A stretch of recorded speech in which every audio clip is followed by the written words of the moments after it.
علی احمد ایوان، ماشاءاللہ بڑا مزہ آیا آپ کو انٹرویو دے کے، اور ماشاءاللہ آپ جیسے نوجوان جو ہیں وہ تو ہمارا آپ فیوچر ہیں، اور بڑا زبردست کام جو ہے آپ کر رہے ہیں۔ السلام علیکم جی، علی احمد ایوان آپ کے ساتھ، اور آج میرے ساتھ موجود ہیں His Excellency Governor of Punjab Chaudhry Muhammad Sarwar Sahib. ان کا شمار ان پولیٹیشنز میں ہوتا ہے کہ جنہوں نے اپنی ساری زندگی اپنے کردار کے اوپر سوال نہیں اٹھنے دیے، اپنی ریپوٹیشن کے اوپر سوال نہیں اٹھنے دیے، اور ایک مین آف کریج اور بڑی ہی نائس پرسنالٹی رکھنے والے انسان آج ہمارے ساتھ موجود ہیں، اور میرے لیے آنر کی بات ہے کہ مجھے انہوں نے گورنر ہاؤس انوائٹ کیا اور آج میں ان کے ساتھ موجود ہوں۔ تو ان سے گفتگو کا سلسلہ سٹارٹ کرتے ہیں۔ السلام علیکم گورنر۔ وعلیکم السلام۔ اب کیونکہ ٹریننگ انڈسٹری پاکستان کی ابھر کر سامنے آ رہی ہے، موٹیویشنل اسپیکرز ابھر کر سامنے آ رہے ہیں، جہاں پہ پولیٹیشنز ہوتے ہیں جو کہ عوام کو یہ کہتے ہیں کہ ان کے رائٹس کا تحفظ ہم کریں گے، دوسری طرف ٹریننگ انڈسٹری ہے، موٹیویشنل اسپیکرز ہیں جو کہ عوام کو امپاور کر رہے ہوتے ہیں، جو کہ لوگ کچھ ڈپریشن میں ہوتے ہیں، کچھ انگزائٹی میں ہوتے ہیں، اور ٹرینرز جو ہوتے ہیں وہ انہیں انکریج کرتے ہیں کہ انہوں نے زندگی کے حالات کو فیس کرنا ہے۔ تو آپ ٹریننگ انڈسٹری کے بارے میں کیا کہیں گے، موٹیویشنل اسپیکرز کے بارے میں کیا کہیں گے، اور کیا حکومت کا آگے چل کے یہ بھی ارادہ ہے کیونکہ بہت سے پولیٹیشینس کو ایڈوائس کی بھی ضرورت ہوتی ہے کسی سائیکولوجسٹ کی، تو کیا دیکھیں میں عرض کروں کہ ہمارا جو سب سے بڑا ایشو ہے جی وہ یہ ہے کہ ملک کا سارا نظام پولیٹیشن نے چلانا ہے، ٹھیک ہے، اربوں خربوں روپے کا بجٹ انہوں نے سپینڈ کرنا ہے، لیجسلیشن انہوں نے کرنا ہے، لیکن ہر جو محکمہ ہے، چاہے پولیس ہے، اس کی پروموشن ہوتی ہے تو اس کی بھی ٹریننگ ہوتی ہے، جو ڈی ایم جی کے لوگ ہیں ان کی بھی ہوتی ہے، ہر جگہ ٹریننگ کا ایک نظام موجود ہے، لیکن پولیٹیشنز کی ٹریننگ کا، گرومنگ کا کوئی سسٹم جو ہے ہم نے پاکستان میں نہیں بنایا ہے۔ اور میں آپ کو یہ بات شیئر کرنا چاہتا ہوں کہ میرا خیال یہ تھا کہ اگر میں یہ پاکستان کی پولیٹکس میں نہ آتا اور گورنر نہ بنتا تو میرا ایک پکا جو تھا ارادہ، ایک تو میں چارٹی کا کام تو پہلے ہی کر رہا تھا، اسپتال، اسکول اور پانی پینے کا صاف، یہ چیزوں میں پہلے کر رہا، لیکن ایک میں نے پولیٹیکل اکیڈمی بنانا چاہتا تھا۔ اچھا تو میری خواہش تھی کہ میں ایک پولیٹیکل اکیڈمی بناؤں، یہاں پر ان جو خاص کر یوتھ ہیں جو ہمارے پولیٹکس میں آتے ہیں تو ان کی ٹریننگ کا وہاں پر بندوبست ہو۔ دیکھیں یہ بھی کوئی آسان کام نہیں ہے، جو پولیٹیشین نے عوام سے بھی ڈیل کرنا ہے، he should have the skill to how to communicate with the people, پھر افسروں سے بھی کمیونیکیٹ کرنا ہے، he need to have the skills to deal with police, with اپنا patwari and with D C and A C, so this is not easy, this is very difficult job, very challenging job, کہ لوگوں نے آپ کے پاس اپنے case لے کے جانا آنا ہے، پھر آپ نے اس پہ ججمنٹ کرنی ہے کہ یہ بات جو کر رہا ہے وہ سچ ہے یا جو، کیونکہ اس کے بعد آپ نے پھر اس کا کیس، جس طرح وکیل کیس لڑتا ہے اس طرح آپ نے کیس اس کا لڑنا ہے کہ کسی کے ساتھ زیادتی ہوئی ہے نہیں ہوئی ہے، یہ تو اس کے لیے بھی ایک ٹریننگ جو ہے وہ بہت ضروری ہے۔ اور دوسرا یہ ہے کہ برطانیہ میں جیسے میں تھا تو میرے پاس حکومت جو ہے وہ 2-3 سٹاف کی جو ہے وہ تنخواہ دیتی تھی، اچھا، تو یہاں بھی ہونی چاہیے، we should have at least, اگر چلو ہمارے پاس پڑھے لکھے نہیں ہیں لوگ تو کم از کم ان کے پاس اتنی ضرور ہونی چاہیے، گورنمنٹ کو ان کو سپورٹ کرنا چاہیے کہ وہ پڑھے لکھے لوگ جو ہیں وہ اپنے دفتر میں رکھ لیں تاکہ وہ ان کو صحیح طریقے سے گائیڈ جو ہے کر دیں۔ وہاں پر ہر ممبر آف پارلیمنٹ جو ہے اس کے پاس ایک ریسرچر بھی ہے، اس کے پاس ایک کیس ورکر بھی ہے، ایک اس کے پاس میڈیا کو ڈیل کرنے والا کا بندہ ہے، یہاں پر کچھ بھی نہیں۔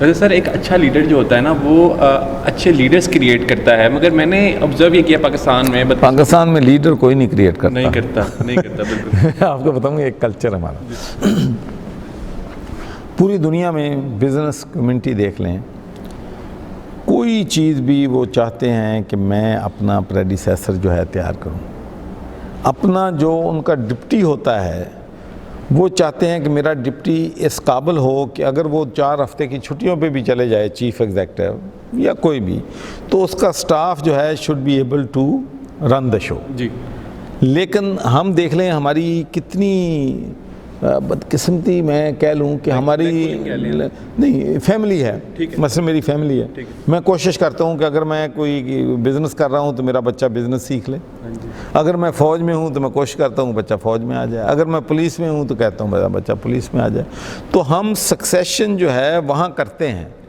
لیکن جہاں کسی جگہ پہ ہم ہیں، ہم نہیں چاہتے کہ ہمارا جو ڈپٹی ہے ہم سے زیادہ قابلیت رکھے یا وہ ہمارے لیے کسی جگہ بھی ہمیں ریپلیس کر لے۔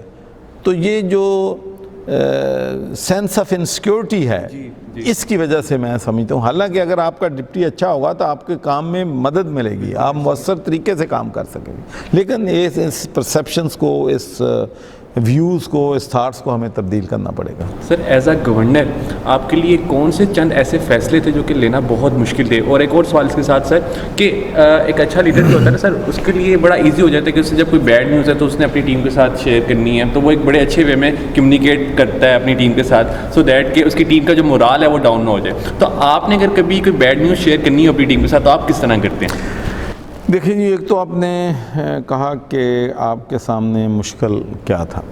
میرا خیال سب سے مشکل ایشو تو یہ تھا کہ آپ کو معلوم ہے کہ جب ہم وائس چانسلرز کی اپوائنٹمنٹ کرتے ہیں تو فائنل جو اپروول ہے وہ گورنر کے, چانسلر کے دستخط ہوتے ہیں, کیونکہ چانسلر جو ہے, گورنر جو ہے وہ تمام پنجاب کی یونیورسٹیز کا چانسلر بھی ہے. تو پہلا تو ایشو یہ تھا کہ ہم میرٹ پہ وائس چانسلر لگا دیں, کیونکہ اگر ایک وائس چانسلر کو آپ میرٹ پہ نہیں لگاتے تو ساری یونیورسٹی کے بچوں کا فیوچر جو ہے وہ تباہ کرتے ہیں. اگر آپ وائس چانسلر اچھا لگا دیتے ہیں تو ان کا فیوچر برائٹ کرتے ہیں. تو ماشاءاللہ پہلا تو یہ تھا کہ پی ایچ ای سی کا چیئرمین لگانا تھا, دوسرے لگانے تھے. تو ایک تو میرا یہ تھا کہ کسی صورت بھی میں نے دستخط نہیں کرنے وائس چانسلر کی اپوائنٹمنٹ پہ جب تک وہ 100% میرٹ پہ ہو. اچھا, کافی چیلنجنگ کام تھا, آسان کام نہیں تھا, اس میں ڈیفیکلٹیز بھی تھیں, لیکن اللہ کے فضل و کرم سے and with the cooperation of chief minister and اپنا ایجوکیشن منسٹر, ماشاءاللہ I can say hand on heart کہ کوئی ایک بھی وائس چانسلر ہم نے سفارش جو ہے وہ نہیں لگایا.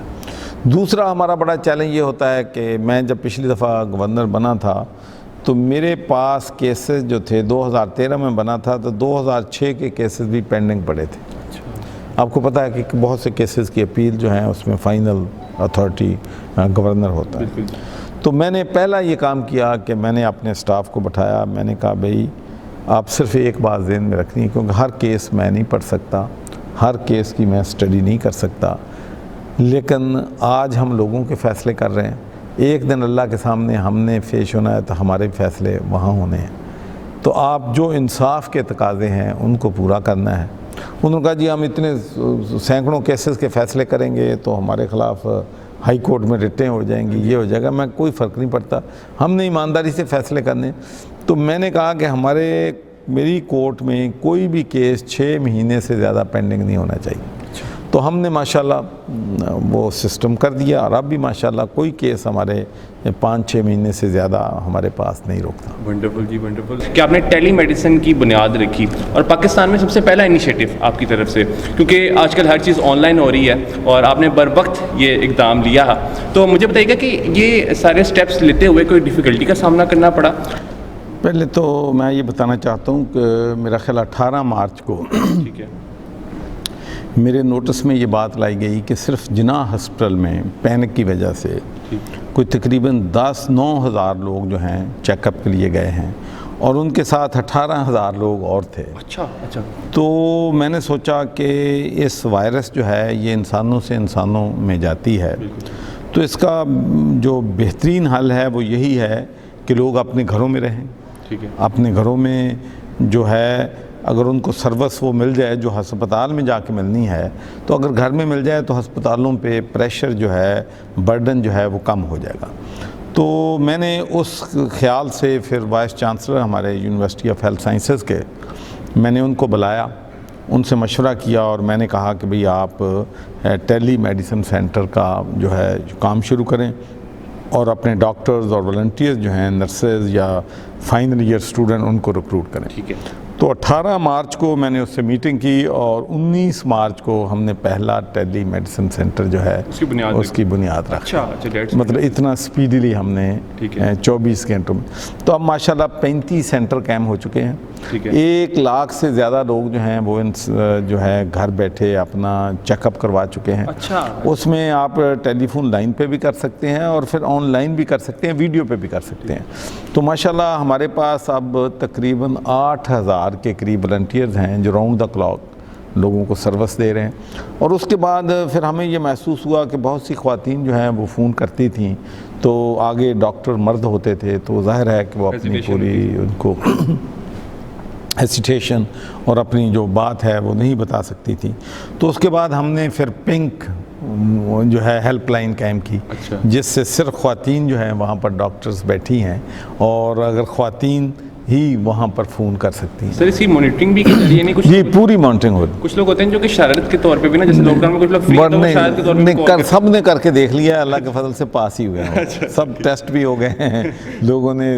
ایون لندن اور یورپ سے بھی لوگوں نے فون کر کے جو ہے اس سروس کو چیک کیا ہے. ٹھیک ہے, تو اس کے بعد ایک اور بہت بڑا مسئلہ تھا کہ جب ڈاکٹرز اور کنسلٹنٹس نے مجھے بتایا کہ بہت سے لوگ جو ہیں, کیونکہ انزائٹی ہے, ڈپریشن ہے, انسرٹنٹی ہے, لوگ پریشان ہیں, اپنے گھر کے جو اخراجات ہیں ان کے بارے میں پریشان ہیں, بچوں کے بارے میں پریشان ہیں, ان کی تعلیم کے بارے میں پریشان ہیں. تو ایک ڈپریشن جو ہے اور جو ایک نفسیاتی ایشوز جو ہیں وہ بہت بڑھ گئے ہیں. تو اس کے بعد پھر ہم نے ماشاءاللہ گورنمنٹ کالج یونیورسٹی میں ایک مینٹل ہیلتھ ہیلپ لائن بھی وہاں قائم کر دی ہے کہ وہاں پر اگر کسی کو کوئی ایشو ہوتا ہے تو وہاں وہ جو ہے وہ فون کر سکتے ہیں. تو یہ ایک بہت بڑا کامیاب ایکسپیریمنٹ ہے, اور اس کی بنیادی وجہ یہ ہے کہ ایک تو ہمارے ملک میں ماشاءاللہ والنٹیئرز بہت ہیں, اور ان والنٹیئرز کی وجہ سے ہمیں بڑی مدد ہوئی ہے, اور دوسرا کمیٹڈ ہے. ٹھیک ہے, وہ لوگ یہ بات سمجھتے ہیں کہ وہ ایک عبادت کے لیے, ایک اچھی کاز کے لیے آئے ہیں, تو ظاہر ہے پھر ان کی کمٹمنٹ اور ڈیڈیکیشن جو ہے وہ زیادہ ہوتی ہے. تو اس وجہ سے میں سمجھتا ہوں کہ یہ ہمارا ٹیلی میڈیسن سینٹر ہیلپ لائن جو ہے ایک بہت ہی بڑا کامیاب ہمارا ہے, جس سے ہسپتالوں میں جو برڈن ہے وہ کم ہوا ہے اور لوگوں کو گھر بیٹھے سروس مل رہی ہے. میری طرف سے آپ کو اس سٹیپ لینے پہ مبارکباد. Thank you. آپ بہت ہی شاندار لیڈر رہی ہیں اور ابھی بھی آپ کے پاس پوزیشن ہے, تو میں چاہتا کہ آپ سے میں یہ ٹرم ڈیفائن کرواؤں کہ ایک لیڈر کیا ہوتا ہے اور آپ کس طرح لیڈرشپ کو ڈیفائن کر سکتے ہیں. دیکھیں جی, اصل بات تو میں تو یہ سمجھتا ہوں کہ پولیٹکس میں اگر کسی نے لیڈرز تو پولیٹکس میں ہے, بزنس میں لیڈرز ہیں, تو ایک تو پہلی بات تو یہ ہے کہ لیڈرز کا کام ہے کہ لوگوں کو ساتھ لے کے چلنا ہے. لیڈر کا پہلا کام یہ ہے کہ ٹیم بلڈ کرنی ہے, کیونکہ کتنا مرضی بڑا لیڈر ہو, کتنی مرضی اس کے پاس قابلیت ہو, انٹلیکٹ ہو, جب تک اس کے پاس ٹیم نہیں ہوگی, ٹیم بلڈ نہیں کرے گا تو وہ کام. اور میں اکثر لوگوں کو یہ بات کہتا ہوں کہ میرے نبی حضور صلی اللہ علیہ وسلم سے تو بڑی پرسنالٹی دنیا میں نہ آئی ہے نہ آنی ہے. تو اللہ تعالیٰ خود فرماتے ہیں کہ یہ زمین, آسمان, چاند, ستارے, یہ کائنات میں نے پیدا کی کہ میں نے محمد عربی صلی اللہ علیہ وسلم کو اس دنیا میں لانا. انہوں نے بھی اپنی ایک ٹیم بنائی, اور اس ٹیم میں اگر آپ دیکھیں کہ اس میں ہر طرح کے لوگ تھے. اس میں اشرافیہ کے لوگ بھی تھے, اس میں حبشی بھی تھے, اس میں غریب لوگ بھی تھے, اس میں امیر لوگ بھی تھے. تو میں سب سے پہلا تو میں سمجھتا ہوں کہ لیڈر کا کام یہ ہے کہ وہ ایک ٹیم بنائے.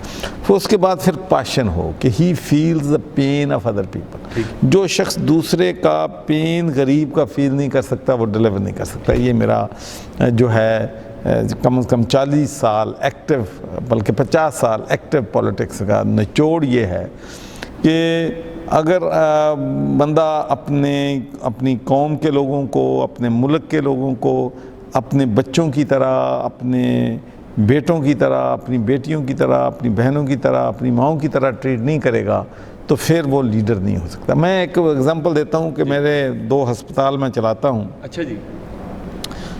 تو میں ڈاکٹر اور نرسز کو ایک ہی بات کہتا ہوں. میں نے ایک بات کہ جب آپ کے پاس کوئی مریض آتا ہے نا, بس یہ آپ دیکھ لیں کہ یہ آپ کا بھائی بھی ہو سکتا ہے, بیٹی بھی ہو سکتی ہے, ماں بھی ہو سکتی ہے, اور جو اٹینشن آپ نے اس کو دینی ہے اگر ہر مریض کو دیں گے تو دنیا بھی بنا لو گے اور جنت بھی جگہ بنا لو گے.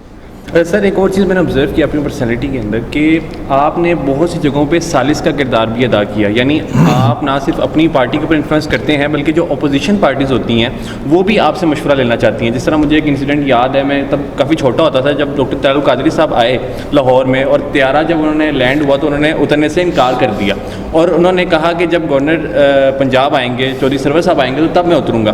تو اس میں بھی آپ نے سالس کا کردار ادا کیا. تو یہ صرف آپ کی ریپوٹیشن کی وجہ سے ڈاکٹر طلال القادری صاحب نے آپ سے رابطہ. دیکھیں بات یہ ہے کہ لوگوں کو فیئر ہونا چاہیے, ٹھیک ہے, اور انصاف کے تقاضے جو ہیں وہ پورے ہونے چاہیے. تو جب لوگوں کو اس بات پہ یقین ہو جاتا ہے کہ یہ شخص نہ رنگ دیکھے گا, نہ مذہب دیکھے گا, نہ بڑا دیکھے گا نہ چھوٹا دیکھے گا.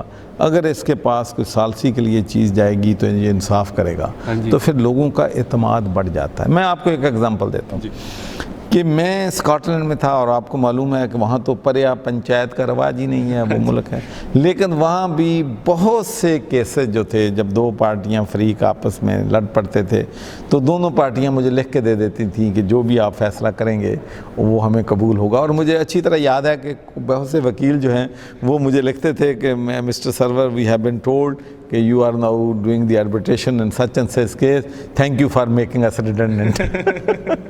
تو ماشاءاللہ وہاں پر بھی اللہ کے فضل و کرم سے بہت سے لوگ جو عدالتوں میں وقت, میں ان سے ایک ہی بات کہتا تھا, میں کہتا تھا بھی اگر وکیل بھی رکھو گے اس کی فیس دے گو, کورٹ میں کیس جائے گا, خرچہ پڑے گا, پھر فیصلہ سال بعد 1.5 سال بعد ہوگا. تو اگر آپ میرے پاس آ جاؤ گے تو میں نے بھی انصاف کی بنیاد پہ کرنا ہے, تو آپ کا ہوگا. لیکن میری اکثر کوشش ہوتی تھی کہ میں کنسنسس ہی کر لیتا ہوں. میں دونوں سائیڈز کو, اللہ نے مجھ میں یہ ایک ایبلٹی دی ہے کہ میں, جب میں پچھلی دفعہ گورنر تھا آپ کو معلوم ہے کہ کتنی ٹینشن تھی طاہر القادری اور پاکستان تحریک انصاف, پیپلز پارٹی. لیکن جب میں باہر جاتا تھا تو مجھے پیپلز پارٹی کے لوگ بھی ملنے آتے تھے, مجھے تحریک انصاف کے لوگ بھی ملنے آتے تھے, مجھے طاہر القادری صاحب کے لوگ ملنے آتے تھے. تو اب بھی میں جاتا ہوں تو چلو کوئی اگر دن کے وقت فنکشن میں نہیں آ سکتا تو مسلم لیگ, نون اور دوسرے لوگ جو ہیں رات کے وقت چھپکے سے مجھے مل جاتے ہیں, لیکن ملتے ضرور ہیں. مجھے آپ کی دوستی ان کے ساتھ کافی تھی. دوستی کے علاوہ ان کو پتہ ہے کہ آئی لو اوورسیز پاکستانیز, اور میں سمجھتا ہوں کہ وہ ہمارے ایمبیسڈر ہیں, ہمارے وہ سورس آف اسٹرینتھ ہیں. ہمیں $22 بلین سالانہ وہ ماشاءاللہ چندہ جو ساری یہ جو زر مبادلہ بھیجتے ہیں, تو ان کو ہم عزت دیتے ہیں اور عزت ان کو دینی بھی چاہیے. اچھا سر, ایک کوشچن آپ سے یہ کہ اگر آپ کو چانس ملے کانسٹیٹیوشن کو امینڈ کرنے کا تو آپ کس شق کو تبدیل کرنا چاہیں گے, یا کون سا اس میں آرٹیکل جو ہے آپ اس میں ایڈ کرنا چاہیں گے؟ دیکھیں جی, ایک تو میں پہلا کام یہ کروں گا کہ I have in the constitution کہ this is the state responsibility to provide clean drinking water to all citizens of Pakistan.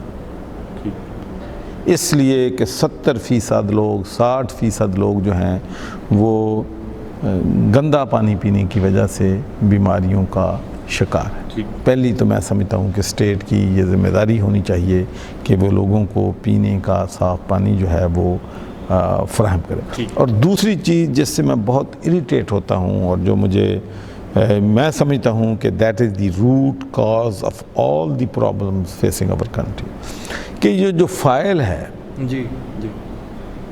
وہ ایک سیکٹری یا ڈی سی یا کسی بھی نام لے لیں محکمے میں 2 سال پڑی رہتی ہے, فائل موو نہیں ہوتی.